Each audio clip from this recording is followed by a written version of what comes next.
Bonjour, je suis ravi de vous retrouver pour ce nouveau journal. Nous sommes le lundi 25 avril. Voici les titres. La reprise économique semble se confirmer. Les chiffres d'affaires des entreprises du département ont globalement progressé de près de 4% l'an dernier, selon l'Observatoire économique et social de la Vendée. Il y a des signes positifs même dans des secteurs qui ont beaucoup souffert, comme le bâtiment et les travaux publics. Le succès du Printemps du Livre de Montaigu, la 28e édition était présidée cette année par l'auteur de la trilogie des fourmis, Bernard Werber. Ils étaient au total près de 250 écrivains présents cette année. Des auteurs heureux de pouvoir rencontrer et échanger avec leurs lecteurs. Et puis hommage à la fin de ce journal à Claude Mercier, fervent défenseur du parler vendéen et animateur de la fin de la Rabinaïde, émission diffusée à la radio pendant près de 15 ans. Bernadette Roy l'a bien connue, elle racontera pour nous ses souvenirs de Claude Mercier, décédé il y a quelques jours à l'âge de 84 ans. Y a-t-il une embellie sur le marché de l'emploi? Réponse ce mardi, avec les chiffres du chômage qui seront publiés en fin de journée. Le nombre de demandeurs d'emploi n'a pas baissé ces derniers mois malgré des signaux encourageants. Des indicateurs positifs que l'Observatoire économique et social de la Vendée confirme. Selon la dernière étude de l'OESTV, les indicateurs sont au vert dans la plupart des secteurs. L'activité des entreprises s'améliore dans le département, même dans le bâtiment qui a beaucoup souffert ces dernières années. Explication, Pierre Dalicieux. Avec un pouvoir d'achat en augmentation de plus 1,8%, 2015 est globalement une année de reprise en France. Et si la prudence est de mise pour 2016, les signaux sont au vert pour le moment. En Vendée, l'activité des entreprises est en hausse de plus de 4 points. Le secteur des services est le plus impacté par ce rebond, avec plus de 3000 emplois gagnés sur l'année passée. Pourquoi 3000 emplois? On a d'une part la population qui vieillit, donc les services à la personne qui se développent. On a des entreprises qui externalisent certaines fonctions de gestion juridique, donc on a des développements de services aux entreprises. Et puis on a bien sûr aussi 1500 emplois qui ont été créés dans l'intérim, et l'intérim ça fait partie du secteur des services. Mais globalement on a quand même une dynamique qui est à la reprise de l'emploi. On a retrouvé aujourd'hui le niveau de l'emploi qu'on avait, qui n'était pas le point haut de la Vendée avant la crise, mais de mi-2008. Donc on est, on va dire, sur la bonne voie. Avec 3 années consécutives de baisse d'activité, le bâtiment semble sortir lentement de sa plus grave crise jamais connue depuis plus de 25 ans. En effet, en 2015, 10% de permis de construire en plus par rapport à 2014. Résultat, en début d'année, ce sont les mises en chantier qui sont en augmentation. Pour la première fois depuis 3 ans, là, on a une hausse des mises en chantier. C'est-à-dire que là, c'est vraiment le début des constructions. On a une hausse très sensible, plus 100% sur la période janvier-février par rapport à 2016, par rapport à 2015. On est sur 2 mois, soyons prudents. Mais tous les indicateurs nous indiquent qu'aujourd'hui, le bâtiment est plutôt sur une phase de reprise. Mais on démarre de tellement bas qu'il ne faut pas non plus faire trop d'optimisme et ne pas tomber dans un optimisme béat. Une activité qui semble reprendre, oui, mais pas partout. Le secteur du transport, lui, attend toujours la reprise.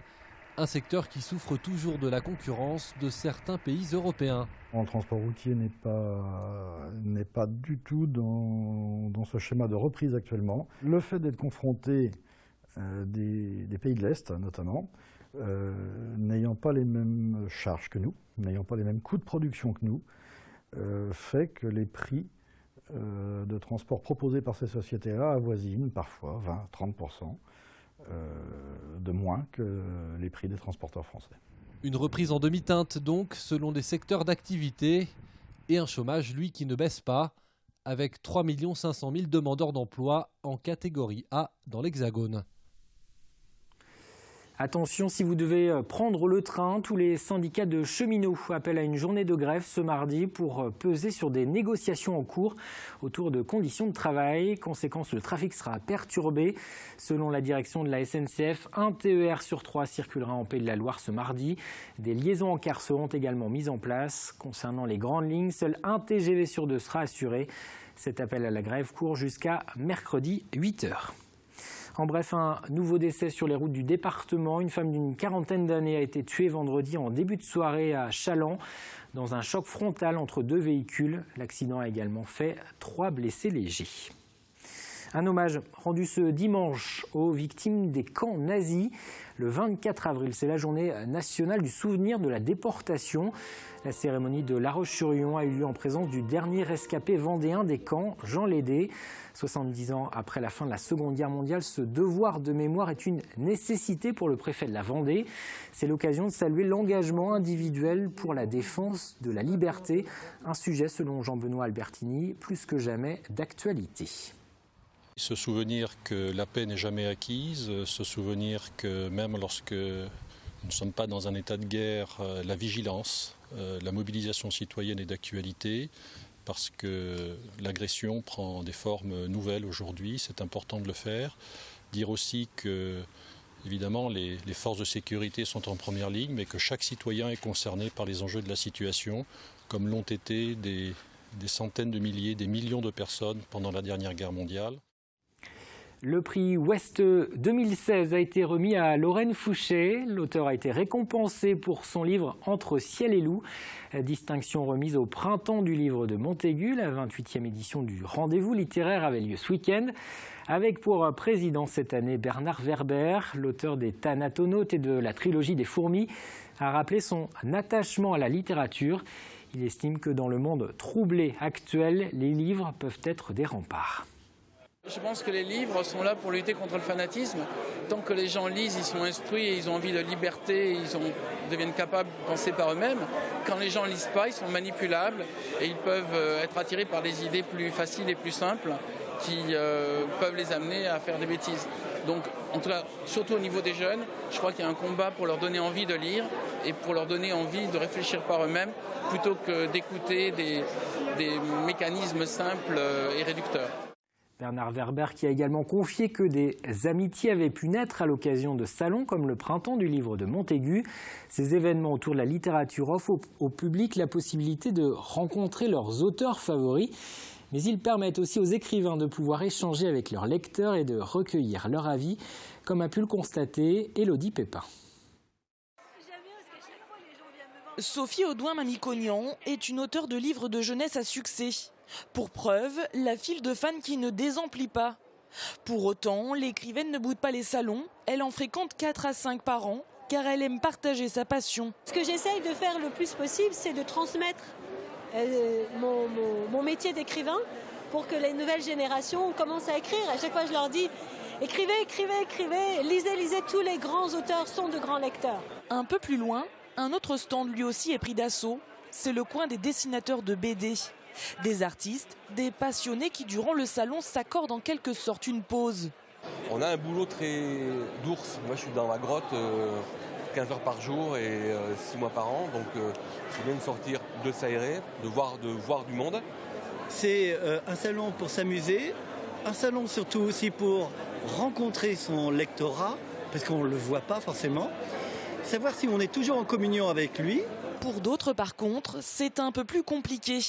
Angéline Richard est une jeune auteure lyonnaise. À 18 ans, elle vient de publier son premier roman. J'avais le trac au début de la journée, mais plus elle avance, plus je me sens à l'aise au final. Je rêve de devenir écrivain et de pouvoir en faire mon métier, même si je sais que c'est compliqué. Donc, puis j'ai envie d'avoir des retours sur mon histoire, j'ai envie de savoir si elle plaît ou pas. Donc ce serait bien ça, ce serait bien si je pouvais le voir. Vendre son livre, Lorraine Fouché, elle, n'a pratiquement plus besoin de s'en soucier. Son dernier roman a remporté le prix Ouest 2016 du printemps du livre de Montaigu. Ça représente, on va dire, une carte de visite vers les lecteurs. C'est-à-dire qu'il y a des lecteurs qui ne me connaissent pas encore, qui, grâce à ce beau prix Ouest, vont regarder le livre, le retourner et peut-être avoir envie de plonger dedans.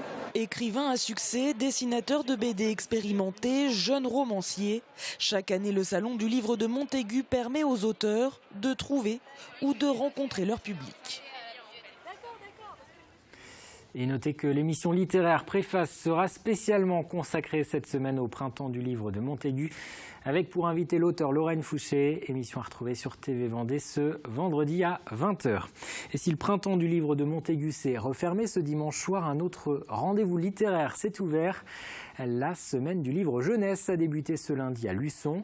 Plus de 10 000 personnes sont attendues. Ce rendez-vous permet notamment aux plus jeunes et aux parents de rencontrer des auteurs. Ils sont une trentaine présents jusqu'à dimanche. Le livre jeunesse est l'un des secteurs de l'édition les plus dynamiques en France. Et pour Fabienne Guérino, directrice des médiathèques du Pays Né de la Mer, le livre numérique est loin d'avoir détrôné le livre papier. Souvent on oppose le livre papier maintenant avec le livre numérique, que finalement le livre papier a sa place à côté du numérique, il n'y a pas d'opposition et d'ailleurs les ventes continuent d'augmenter en livre papier, notamment dans l'édition jeunesse. Et puis il y a tellement de créativité dans la littérature jeunesse, dans l'édition jeunesse, que le but d'un salon, c'est justement de faire découvrir la multiplicité des facettes de la création des auteurs, des illustrateurs.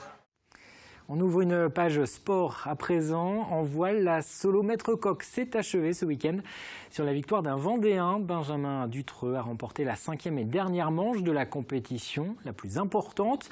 Une épreuve de 48 heures en mer entre l'île de Ré et Belle-Île. Le skipper du team Vendée a franchi la ligne d'arrivée au Sables d'Olonne un peu avant 13h samedi. J'étais en tête depuis le début, donc c'était intense avec la pression des adversaires et des super conditions pour naviguer, donc c'était vraiment hyper agréable. On a pu faire l'île de Ré, Belle-Île, le grand parcours comme prévu, même si j'aurais bien aimé qu'on s'arrête dès le premier passage parce que j'étais bien, mais bon, ça m'a fait un bon entraînement et comme ça j'ai pu tenir un peu plus longtemps encore avec la pression derrière, quoi. Et c'est Anthony Marchand, skipper au Vimpex Secours Populaire, qui a décroché la victoire finale sur cette solo maître coq. Benjamin Dutreux, que l'on vient d'entendre, termine lui à la 5e place du général. En foot, Luçon s'accroche en haut du tableau de national. Les Vendéens ont fait match nul sur le terrain du leader Strasbourg, 1-1. Luçon est actuellement 5e du classement à 3 points du podium. Et puis de son côté, les Herbiers s'est imposé à domicile. Une victoire sur Colmar 2-1, malgré un effectif réduit à 10 après l'expulsion de Schuster dès la 10e minute. Les 2 buts vendéens ont été inscrits par Padovani et Sarr. Ce succès permet aux Herbretais de s'éloigner de la zone de relégation. Ils comptent désormais 8 points d'avance sur Épinal. Il était un spécialiste et un ardent défenseur du patois vendéen. Claude Mercier est décédé il y a quelques jours à l'âge de 84 ans. Cet ancien notaire avait été comédien. Il avait écrit également une dizaine de livres. Il avait aussi présenté sur TV Vendée À mes aïeux et comme toujours, Claude Mercier, c'était une voix bien connue dans le département. Pendant près de 15 ans, il avait animé à la radio La fin de la Rabinaille, une émission diffusée chaque samedi matin à laquelle participait Bernadette Roy. Grégoire de Châtillon l'a rencontrée. Elle évoque pour nous ses souvenirs de Claude Mercier. Des souvenirs de Claude Mercier, Bernadette en a plein la tête.